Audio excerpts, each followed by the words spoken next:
Viens, Esprit Saint, viens en nos cœurs. Doux Esprit Saint, enflamme-les. Viens, Esprit Saint, viens en nos cœurs. Doux Esprit Saint, enflamme-les. Bonjour.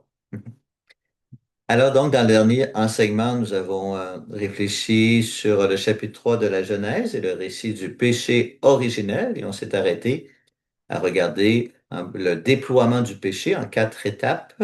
Donc le doute, le désir intellectuel, la désobéissance et puis le désir charnel ou sensible. Et je vous avais laissé en parenthèse ce qu'on appelle, ce que j'ai appelé le problème de la connaissance. Alors nous allons tenter de nous arrêter brièvement à cette réalité qui est un sujet aussi très très vaste. Donc d'abord, le problème de la connaissance vient évidemment du commandement que Dieu donne à l'être humain. Quand Dieu crée Adam et Ève, et là il leur donne ce qu'on a appelé les lois de vie. Et ces lois de vie s'expriment dans un seul commandement. On retrouve au chapitre 2, au verset, attendez un petit peu, voilà, au verset 17. Donc le Seigneur Dieu donna à l'homme cet ordre, tu peux manger les fruits de tous les arbres du jardin, mais l'arbre de la connaissance du bien et du mal, tu n'en mangeras pas, car le jour où tu en mangeras, tu mourras. Donc, tu peux manger de tous les arbres, mais l'arbre de la connaissance du bien et du mal, tu n'en mangeras pas, car le jour où tu en mangeras, tu mourras. Alors, donc, la question survient tout de suite. Qu'est-ce qu'il y a de mal à connaître? Qu'est-ce qu'il y a de mal à manger l'arbre de la connaissance? En quoi la connaissance est-elle un mal? Vous voyez? C'est une question qui est pertinente. Et c'est là-dessus que le serpent tentateur va jouer. Quand il va rencontrer Ève, il va lui dire, ah, Dieu a dit ça? Ben non, pas du tout. Voyons, il n'y a pas de mal à connaître, c'est le contraire. Ça va être un plus dans votre vie, hein, que vous connaissiez le bien, le mal, que vous ayez des connaissances, mais tant mieux, ayez le maximum de connaissances. Et même à la limite, vous allez devenir comme des dieux. Et on entend ça des fois dans le monde d'aujourd'hui, hein, avec toutes nos connaissances, on va devenir comme des dieux. Donc, quel est le problème de la connaissance? Alors, on se rappelle ceci, donc, quand Dieu crée l'être humain, hein, il met en lui le souffle de vie, l'âme immortelle. Et nous avons vu que ce souffle de vie, hein, le premier don de vie, souffle de vie, il est fait de trois choses, de la respiration, des aspirations et des inspirations. C'est ça le souffle de vie. La vie, elle vient de l'intérieur. La connaissance, c'est complètement autre chose. Qu'est-ce que c'est la connaissance, hein? Est-ce que tu connais tel endroit? Oui, j'y suis déjà allé. Est-ce que tu connais telle personne? Oui, je la connais, je l'ai déjà rencontrée. Et donc, la connaissance, c'est une réalité qui entre en nous à partir de l'extérieur, à partir de nos sens. J'ai vu la personne, j'ai vu tel endroit, je l'ai rencontré, j'ai touché, j'ai entendu, j'ai expérimenté. Et là, à partir des sens, quelque chose entre en nous. Donc, c'est quelque chose qui vient de l'extérieur, la connaissance. Ça peut être aussi quelque chose que j'ai appris. Quelqu'un d'autre m'a enseigné. Je n'ai pas expérimenté moi-même, mais je l'ai appris. Vous voyez? Donc, ça vient par l'extérieur. Et ensuite, la connaissance, c'est toujours lié au passé, hein. C'est une expérience que j'ai vécue. J'ai aujourd'hui des connaissances parce que dans le passé, j'ai vécu telle chose, j'ai expérimenté telle chose, j'ai rencontré, j'ai appris. Donc, c'est du passé. Donc, la connaissance, elle est toujours une réalité extérieure à nous et une réalité qui appartient au passé.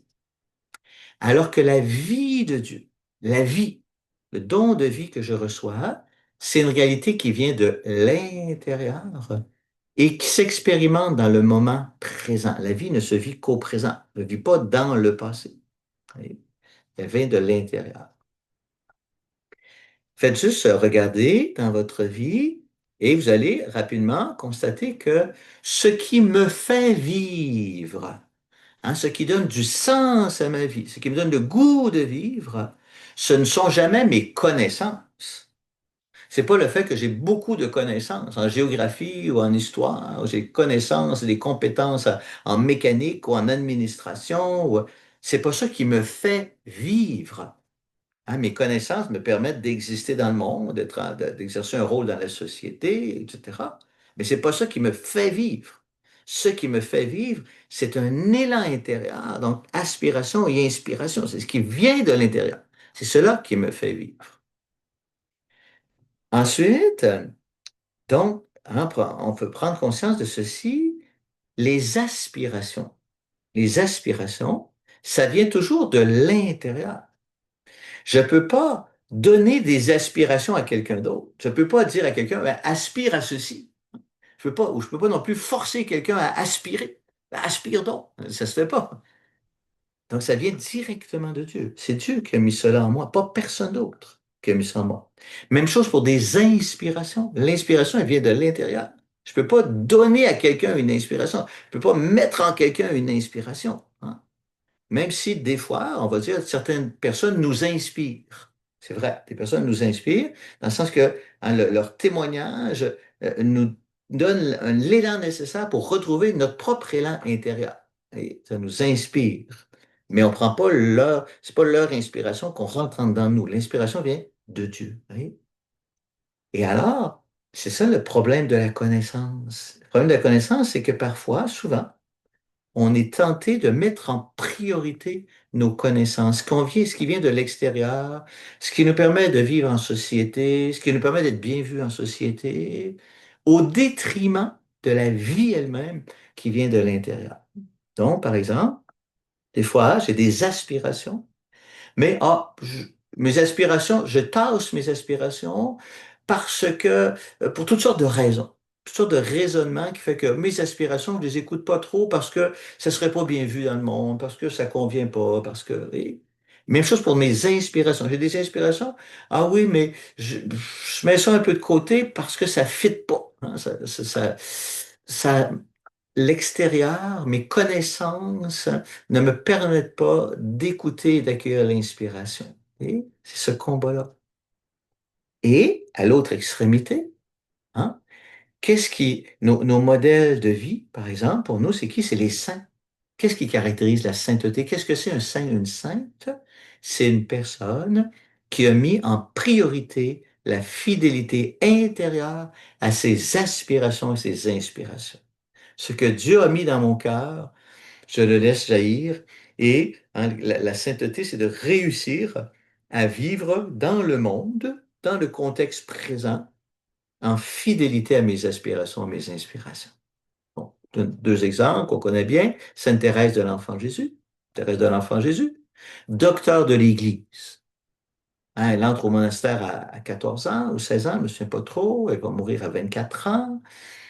Docteur de l'Église. Elle instruit l'Église entière par ses enseignements. Pas parce qu'elle a appris des choses, pas parce qu'elle a expérimenté, pas parce qu'elle a parcouru le monde, parce qu'elle a écouté. Intérieurement, elle a été inspirée et elle a partagé dans quelques écrits ses inspirations et cela a révolutionné l'Église entière. Parce que c'est Dieu, hein, le Saint, c'est la personne qui permet à Dieu d'entrer dans le monde. Quelque chose de Dieu, à travers les inspirations qu'elle a reçues, s'exprime dans le monde. D'abord, l'aspiration. Son aspiration, c'était une aspiration entrée dans une communauté religieuse. Elle s'est battue pour cela. Et ensuite, les inspirations, donc sa petite voix d'enfance qu'elle a écrite, voilà, ont révolutionné le monde. Carlo Acutis, la même chose. Oui. D'où lui vient cela? Ça vient pas de ses parents. C'est des inspirations intérieures, une aspiration, alors, aspiration à vivre sa communion, aspiration à aller célébrer l'Eucharistie tous les jours, hein, une aspiration, il le vit, il était fidèle à cela, et des inspirations qui ont tout un nombre de paroles qui lui permettent hein, de dire quelque chose au monde, et ce quelque chose qu'il dit au monde, ben, ça se répand aujourd'hui dans le monde entier, bien au-delà de sa vie et de sa mort. Et Carlo qui nous dit justement, une parole importante, hein, qu'on connaît tous, chacun naît comme un original, beaucoup naissent comme des photocopies. Ah, donc, la vie qui est en moi, aspiration, inspiration, c'est tout à fait original, c'est de Dieu. Mais le danger, c'est de laisser ça de côté pour me niveler avec tout ce qui se passe autour. Oui? Donc, c'est ça qu'on appelle hein, le problème de la connaissance. Et ça va nous amener à l'œuvre de la rédemption. C'est quoi l'œuvre de la rédemption? Ça va être un retour à l'alliance originelle. hein, cette fidélité intérieure. On prend simplement hein, le prophète Jérémie qui annonce l'alliance nouvelle qui va être accomplie, qui va s'accomplir dans la personne de Jésus, donc chapitre 31, à partir du verset 31. Hein. Voici venir des jours, oracle du Seigneur, où je conclurai avec la maison d'Israël une alliance nouvelle. Ce ne sera pas comme l'alliance que j'ai conclue avec leur père. Ça, c'était l'alliance conclue sur le Sinaï, à travers les 10 commandements hein, que Moïse a reçus. Mais voici quelle sera l'alliance que je conclurai avec la maison d'Israël quand ces jours-là seront passés. Je mettrai ma loi au plus profond d'eux-mêmes. Je l'inscrirai sur leur cœur. Je serai leur Dieu et ils seront mon peuple. Ils n'auront plus à instruire chacun son compagnon, ni chacun son frère en disant, apprends à connaître le Seigneur, car tous me connaîtront, des plus petits jusqu'aux plus grands. Et l'alliance nouvelle sera un retour à l'alliance originelle où Dieu parle dans nos cœurs et non pas à travers des commandements extérieurs écrits sur des tables de pierre hein, ou n'importe quelle autre connaissance que j'aurais besoin d'apprendre. Et donc, retour à l'alliance originelle. Et hein, je termine bien sûr avec cette grande promesse, hein, la grande promesse que Dieu fait à la fin de ce chapitre 3 de la Genèse que vous connaissez par cœur, hein, Genèse 3, le verset 15. Donc après la désobéissance hein, d'Adam et Ève, donc le Seigneur va les interroger, pourquoi vous avez fait cela? Et finalement, le Seigneur Dieu dit au serpent, je mettrai une hostilité entre toi et la femme, entre ta descendance et sa descendance. Celle-ci te meurtrira la tête et toi, tu lui meurtriras le talon. Hein. Celle-ci te meurtrira la tête et toi, tu lui meurtriras le talon. Donc, là, évidemment, il y a des grands débats entre les spécialistes de la Bible parce que le celle-ci, nous, on l'écrit en français parce qu'on parle de la descendance. Donc, on utilise un mot féminin, mais dans le texte original, c'était un neutre. Dans une certaine traduction, c'est un mot masculin. Donc pour nous, celle-ci te meurtrira, t'écrasera la tête. C'est évidemment Marie, qui sera la nouvelle Ève, évidemment. Mais plus largement, c'est l'humanité, la descendance de la femme qui va t'écraser la tête. Et pour certains, le Christ lui-même. Parfois, on va traduire par un masculin, le mot masculin. Bon, ça, ce sont des débats de spécialistes. Mais c'est surtout déjà, tout de suite, Dieu fait une promesse à l'être humain hein, qui vient de commettre le premier péché et qui entraîne l'humanité dans un désastre. Le dernier mot va appartenir à l'amour, à mon alliance avec vous. Je ne vous laisserai jamais tomber et jamais le mal n'aura le dernier mot. Et donc, voilà. Alors, on t'invite à s'arrêter. Donc, j'invite à partager à partir de ce petit enseignement sur cette réalité-là dans vos vies. Hein, comment le problème de la connaissance s'exprime dans vos vies. C'est quoi les difficultés de vivre avec la fidélité intérieure par rapport aux exigences de l'extérieur? Hein? Comment vous réussissez à retrouver le chemin de la fidélité intérieure et comment cette grande promesse a été un encouragement dans votre vie quotidienne. Je vous accompagne de ma bénédiction au nom du Père, du Fils et du Saint-Esprit. Amen.